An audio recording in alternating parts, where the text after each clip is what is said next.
What's going on with it, y'all? Y'all already know. You ain't gotta guess who it is. You know it's me. Guess who? The rapper, aka the Grand Ambassador, Flash Dynasty. Here to lace your brain with some incredible and glorious game. Once again, man, before I begin, if you like yourself, hit that like button. If you love yourself, hit that share button. And no, if you like yourself, hit that like button. If you like someone else, hit that share button. If you love yourself, hit that subscribe button. Hey, if you want to be certified and be notified, hit that notification button. That way you'll get the video as soon as it drops. You did? And, I'm coming, of course, as your host in the capacity of, the reluctant YouTuber. So, I just want to share with y'all what I would call internal revelation of what I just received, me more so of like a download of information that I've gotten dealing with the dynamic of relationships and the female and the male or man and woman dynamic and how that's played out. And we're going to talk about the gift. Now, what I've learned from people like Sinful the P, Andre Taylor, and things like that, but in particular, Sinful the P, he said a phrase like this. He said, the woman is the gift of God, but the gift of God is not equivalent to the recipient of the gift, which is the man. Right? You dig? You understand? I put it that same way. The women indeed are a gift of God, but the gift of God is not equivalent to the recipient of the gift, who is the image of God. The gift of God is not equivalent to the image of God, who is the man. Who is the image of God? The man is. And when you start doing reflection and doing taking proper stock and inventory of yourself, you'll come up with some very divine conclusions. Conclusions that are that descends upon you from the man above, the Father in heaven. Now, what do I mean by like the gift and all of that? Let's start off with how I define the game, or game, the word game itself in my vernacular and what it means to me. So I was just pondering today, like, what is game? How, if no one ever gave their description of game, how would me, guess who the rapper, guess who the watchman, guess who the reluctant YouTuber would give his definition of the game? So I pondered about it a while, and you know what I mean, and I came up with this. Game is the existence of phenomenal information not known to many. That's what makes it game. The information does exist. What kind of information? Phenomenal information. What does phenomenal mean? Phenomenal has many meanings, like miraculous, incredible, unknown, uncommon, hidden. It's phenomenal. That's the type of information that though it's not known to many, that doesn't mean it doesn't exist. So that's why I put the existence of phenomenal information not known to many. The multiple of the population, they're unfamiliar with it. And in this, it's the existence of information or phenomenal information not known to many, but it's some of it got to be revealed, and a lot of it got to be earned, through your capability. So with that being said, with that definition, you begin to weigh the dynamic of men, women, males, and females. So I came to the conclusion, man is made in the image of God. And this is goes out to all my young fly, with that infinite mind, or that gold mine that's called your mind, who is designed by the divine, you know what I mean, to express to your full measure the masculinity of the Most High, the gift from the Most High, and expressing that to its full measure. You know what I mean? And what I've come to the conclusion is, you are made in the image of God. You are not made for women. Women are made for you. I want you to digest that into your spirit. Women are made for you. You are not made for them, right? They're made for you. God said Saul had a relationship with Adam once he created him and breathed, the breath of life into him. He had him over the garden. He was tilling the garden, giving him information. And then he came up and what the thoughts of to name the animals. That means he had highly and extreme intelligence. So he had that relationship and that conversation with the Most High first. So their relationship was established first. Then he saw that, the beasts, the fowls of the air, the beasts of the field, the sea creatures in the water, they all had a mate. They all had someone there to keep their reproduction going. And he saw that the man was alone. The Most High said it's not good for a man to be alone. Therefore, he made him a woman out of his womb, took a rib from out of his womb and created the woman and brought her before the man. You know what I mean? And he said it's not good that the man will be alone. I will make him a woman that will be a helpmeet. Get this, y'all. Get this, my young men, because that's what I'm talking to. Young men. She was designed by the divine to be a helpmeet to you. What does a helpmeet?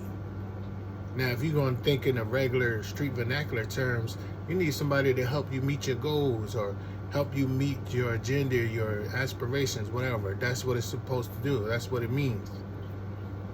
And that means, whatever, that's how she was made. And then once she was presented to him, and the man who was Adam saw her, he said, now she is flesh of my flesh, bones of my bones. I shall call her woman. Right? He called her woman. For she came out of the womb of a man.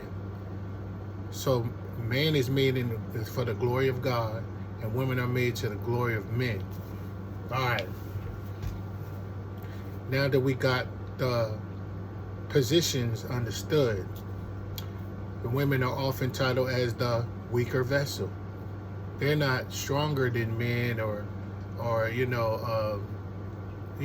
they have their place. They're not the ones that's going to be out there, in the fight in case a war breaks out or things like that. That goes to strength. Men is the embodiment of strength, power, overcoming, adventure seeking, masculinity, confidence, and all of those are the embodiment of masculinity tied into manhood. Manhood is prominent, supreme over any position that you may, or of an occupation, or a vocation in your life to make your lifestyle better, or make your lifestyle greater, or your situation greater. Manhood is governed by principles. So once you get that understood, you start understanding who you are as a man. I learned this from Andre Taylor. A lot of men are struggling with confidence and low self-esteem. And so in order to express or gain confidence, one must have it, be in possession of it, taking proper stock of themselves, and then fall in love with themselves as a man. So what type of man are you? Are you a man that's governed by principles? And you'll find it out through certain situations, circumstances. You'll find it out. Me, I've come to the conclusion and been persuaded by the game that governs this dynamic between male and female, men and women. I've fallen in love with the information and made it a part of me. Therefore, I've fallen in love with myself as a man. I love who I see in the mirror. I love his capabilities, his information, his aspiration, you know what I mean? And what his capabilities. And you are capable of the implementation of very complex and, incredible and phenomenal information. I have the capability to express that to my full measure, and being persuaded by the belief in the truths of this information. The truth is, hey man, you are the ultimate definition of importance. And when they say you are to be a provider for a woman, what kind of provision? You have financial provision, but that's the lower based. The main thing, you are providing her with security and everything that embodies that. What can secure her on the most powerful level is the information or phenomenal information that is not known to her. And it may be beyond even her capabilities, because she's designed by the divine to be a helpmate to you. You're designed and to be glory to you. You're designed to be glory to God. That's why a man walked on water. Not saying women can't, but I've never seen it. That's why a man walked on water. That's why a man parted the Red Sea. That's why a man raised another man to life and resurrected him. That's why a man did that. You understand? So when you start falling in love with yourself as a man, and you start letting that seed plant in you, and that seed plant into you, it begins to germinate and to grow. So it goes through a process. It goes through processes. So you might have to go through some trials and tribulation to gain this information. You might have to go through certain tight situations to get this information, or to be revealed, so God can impart certain information. Your heart might have been too stony. You might have been too stiff-necked. You might have been too soft, too passive, things like that, for certain information to be planted into your soil. So your ground had to be broken up. Oh, look, check this out. You might have had to been broken up. So you might have had to go through some heartbreak, some disappointments and stuff like that. So they can go through, so the seed can get planted into you, into ripe and fertile soil. Therefore, no. You know what I'm saying? So it's like, no, you had to pay a cost to get this information. You understand? And because of that, that's why a lot of people are saying the game is to be sold and not told. I understand that now, because it costs you everything to recognize the greatness that exists inside of you. You may have to go through some sort of physical ailment like cancer or something going on in your body, or leukemia or something, but it costs you, and you'll begin to realize that it was good that I was afflicted. It was good that situation happened to me. It was good that all these distractions came, and all this person disappointed you, and that these friends betrayed you and talked bad about you. You'll find out that was good, that they used your name and slandered your name without cause. you'll find out that that was good that happened to